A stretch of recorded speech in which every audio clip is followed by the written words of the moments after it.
You wake up at 5:47 a.m., and for 3 seconds, you forget. You think you're late for work. You think you need to get the kids ready for school. You think Sarah is still asleep next to you. 3 seconds of normal.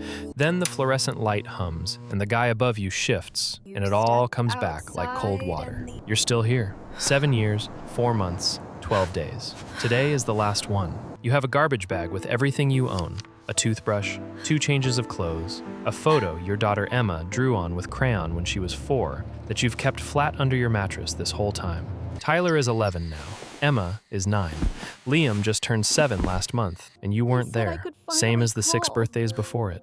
You told yourself every day in here that the moment you walked out, everything would change, that you'd be a different man, that your kids would see their dad come back, and it would fix something. You believed it. You had to believe it. It was the only thing that kept you from losing your mind. Today, you find out if any of it was true. The guard doesn't say good luck. He hands you a manila envelope with $200. That's what the state of Ohio gives you after 7 years, and points at the door. You sign something. The door buzzes. You step outside, and the air hits different. Open. You stand on the sidewalk and realize you have nowhere to put your hands. For 7 years, every movement was observed, every space defined. Now there's just space. Infinite sidewalk. You have a bus ticket to Columbus and a phone number for a halfway house. You have $200 and a garbage bag. You also have 3 kids you haven't held in 4 years. Sarah stopped bringing them after year 2, said it was too hard on them, and you understood. You said you understood. But understanding something and being okay with it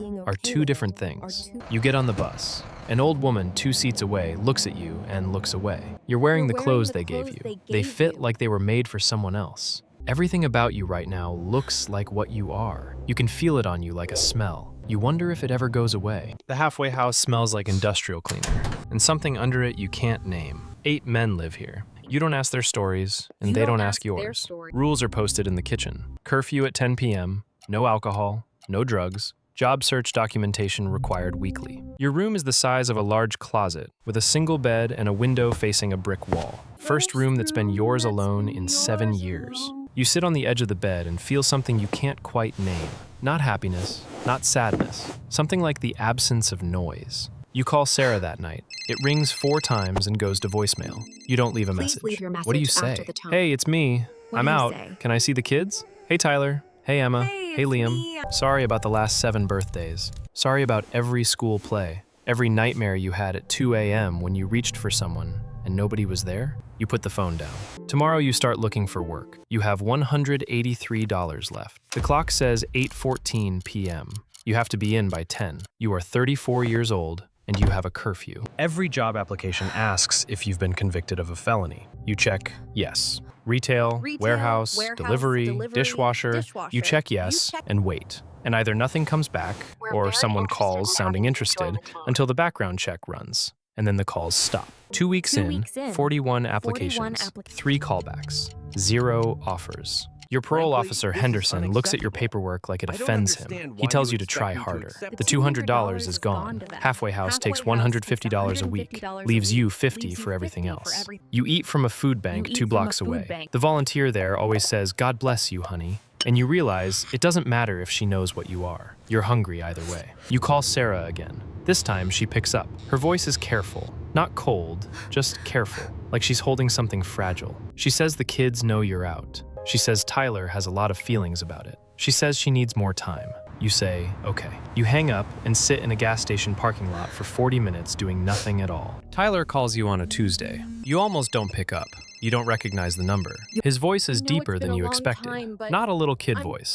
A voice that's been doing its growing up without you watching. He says, hey, 2 words. You feel them somewhere below your ribs. He asks where you're living. You tell him. He asks if you have a job yet. You say you're working on it. He says, oh. There's a silence doing a lot of work. He's 11, and he's already learned how to have silences that contain entire conversations. You think about who taught him that, and it wasn't you. He asks if you're coming to see them. You say you want to, more than anything, but it's up to his mom. He says, okay. He says he has to go. And then, this is the part that breaks something in your chest. He says, it was good to talk to you. Not, I love you. Not, I missed you. It was good to talk to you. Like you're an acquaintance. Like someone he met once. You say, it was good to talk to you too.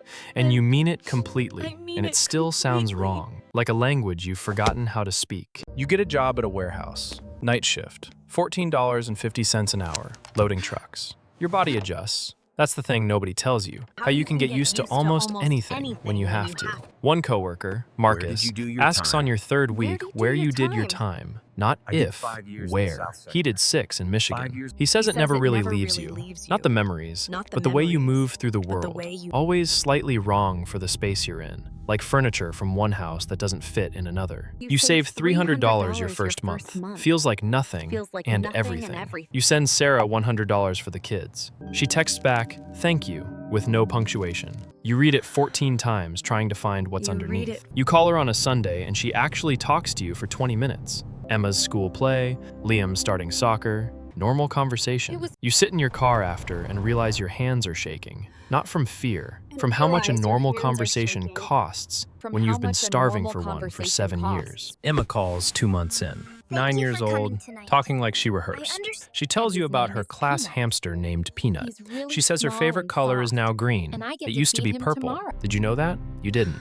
There's a list of things about your daughter you don't know that would take hours to read through.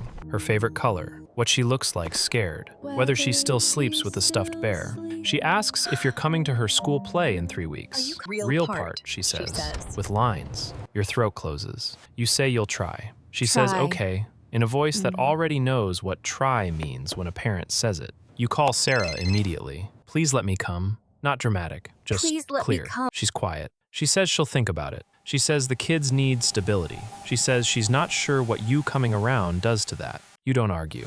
You have no right to argue. That's what makes it hardest. She's not wrong. She has never been wrong about any of this.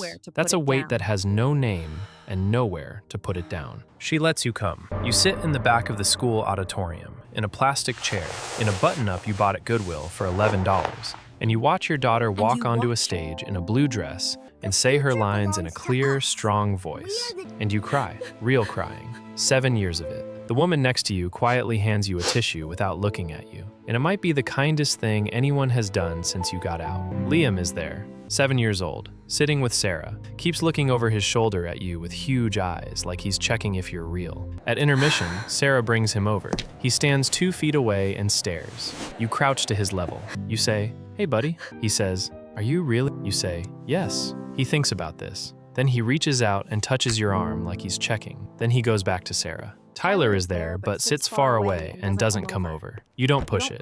You leave before everyone else so it doesn't get complicated. You sit in your car and don't move for an hour. You don't know what you feel. You just know you came. 3 months out and you're doing everything right. Job, parole meetings, halfway house rules. But right isn't the same as okay, and okay isn't the same as back. Tyler finally agrees to lunch.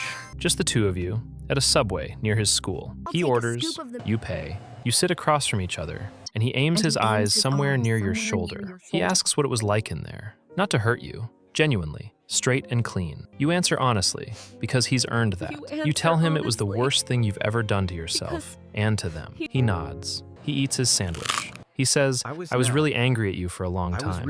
You say, I know. You say, I'm sorry. He says, I know. Something shifts a few degrees. It's not forgiveness. It's the beginning of the conversation that might lead somewhere. Maybe. You drive home and sit outside the halfway house in the dark and understand for the first time that this, exactly this, is all there is. No arrival, no click of something locking back into place. Just the next conversation. Just showing up for it. 6 months out. $800 saved. 2 more months in the halfway house, then you need your own place. No credit, felony record, and finding housing is the next wall because there's always another wall. You see your kids every other weekend. You sit in Sarah's living room with furniture you've never seen and photos of years you missed, and play board games with Emma and Liam while Tyler does homework nearby, slowly joining in. It is not what you imagined walking out those doors. You imagined something clicking back. You imagined relief. What you got is work. Constant, daily work of rebuilding from pieces that don't match. Tyler looks at you now with something adjacent to trust.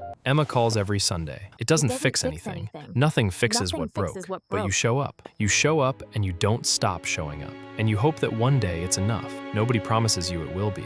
There's no moment it resolves. There's no Nobody ending where the promises you credits it will roll. be. You just keep going. That's all there is.